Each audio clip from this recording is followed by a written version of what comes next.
तो जैसे कि आपको पता है कि यूरोप के लगभग सभी देशों में डेमोक्रेसी है। एक दो इक्का दुक्का देश है जैसे कि बेलारूस रूस जहाँ पर डेमोक्रेसी बस नाम की है, वरना वहाँ पर तानाशाही है। लेकिन अब यूरोप के एक देश में डेमोक्रेसी को बहुत ज़्यादा खतरा हो गया है। मैं बात कर रहा हूँ जर्मनी की।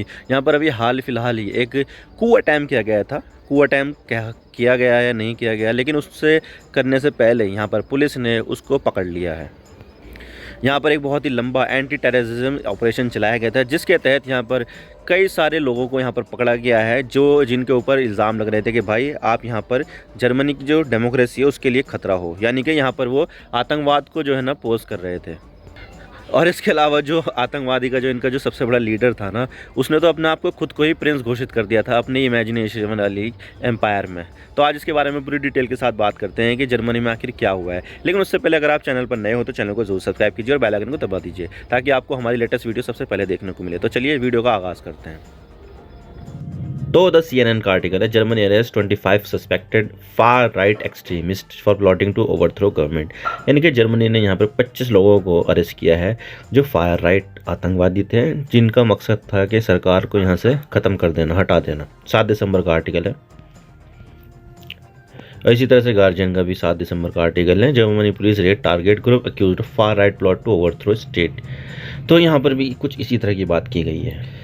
तो बात करते हैं कि मामला क्या और हम इसकी बात क्यों करें। तो देखिए, यूरोप में ज़्यादातर देशों में लोकतंत्र है और इक्के दुक्के देश ही ऐसे होंगे जहाँ अभी भी तानाशाही है, जैसे कि बेलारूस और रूस, वरना यूरोप के बाकी सभी जगहों पर आपको लोकतंत्र ही दिखाई देगा।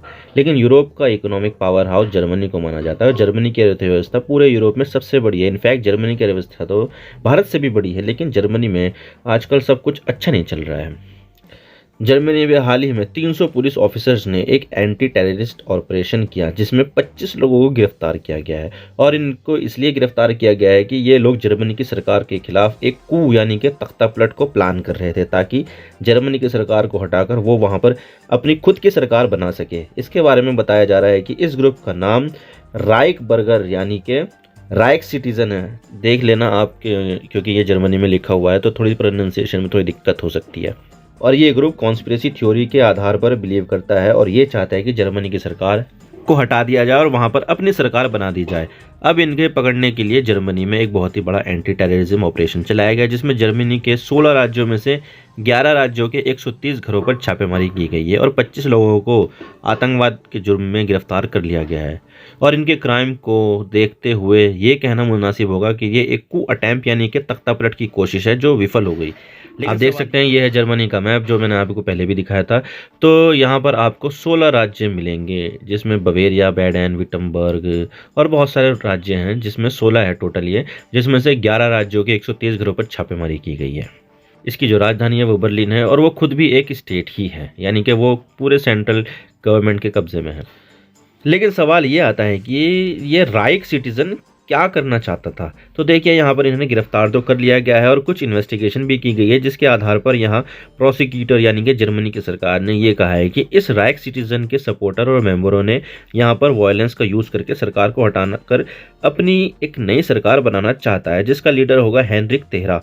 और इसके बारे में तो ये भी बताया जा रहा है कि इस पूरे मूवमेंट को रशिया सपोर्ट कर रहा है, इसके पीछे रशिया का हाथ है। लेकिन यहाँ पर रशिया ने सीधा मना कर दिया है कि इस पूरे मामले में हमारा कोई हाथ नहीं है भाई, ये तुम्हारा मामला है और इसे तुम खुद ही जानो।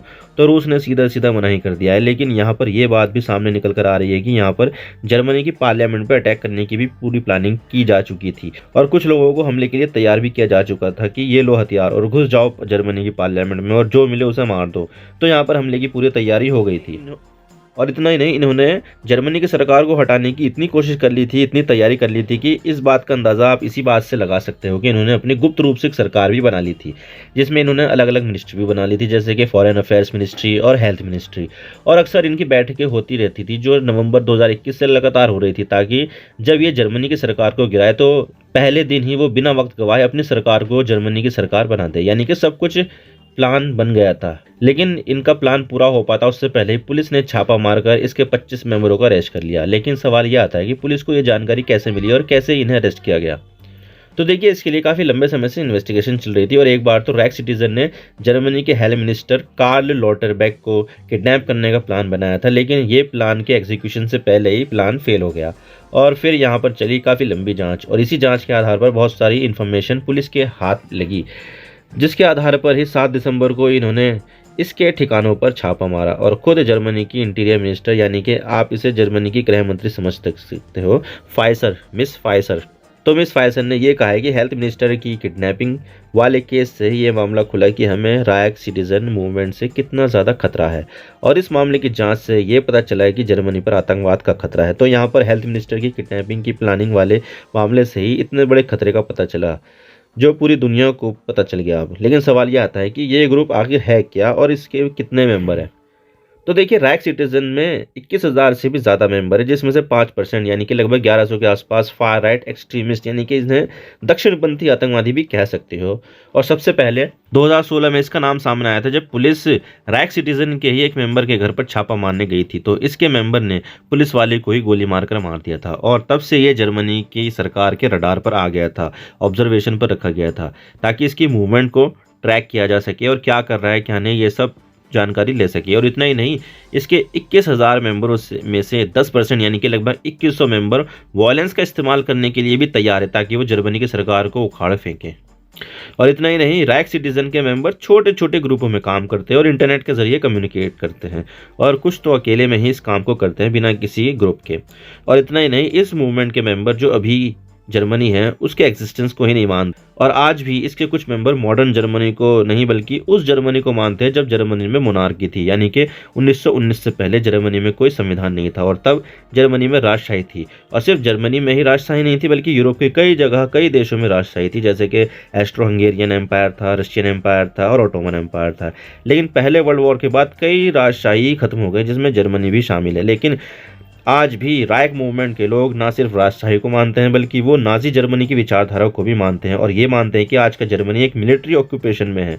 और इसके बहुत सारे मेंबर्स तो जर्मनी के पासपोर्ट को ही इनवैलिड मानते हैं, और जो सरकारी काम होते हैं उसमें बाधा डालते हैं और कोई कोऑपरेट भी नहीं करते हैं। और इसमें से कुछ अभी एंटी कोविड प्रोटेस्ट हुआ था, उसमें भी ये शामिल हो गए थे, और यहाँ पर जो पुलिस वाले थे उनसे पंगा ले रहे थे। लेकिन सवाल यह आता है कि इस मूवमेंट का लीडर कौन है।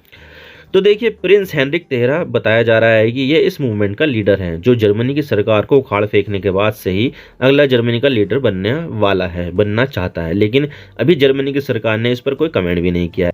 वैसे देखा जाए तो ये शख्स उसी डायनेस्टी से है जिसने जर्मनी पर राज किया था, और इसकी उम्र लगभग 71 साल है। यानी ये जर्मनी एम्पायर के बचे हुए सदस्यों में से एक है, जो जर्मनी में मोनार्की लाना चाहते हैं, राजशाही लाना चाहते हैं।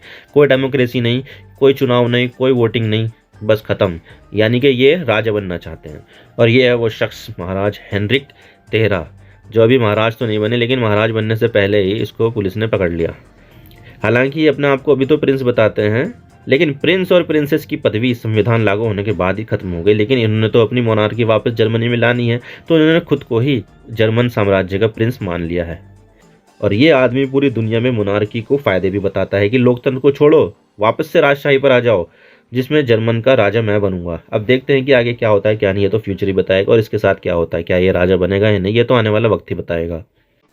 आप मेरे इंस्टाग्राम पर भी जुड़ सकते हो। आप सिंपली जाइए इंस्टाग्राम में और सर्च कीजिए I_इमरान सिद्दीकी, और आप मुझे फॉलो कर सकते हैं। इसके अलावा आप मुझे ट्विटर पर भी फॉलो कर सकते हैं, यहाँ पर भी सेम ही यूज़र नेम है I_इमरान सिद्दीकी।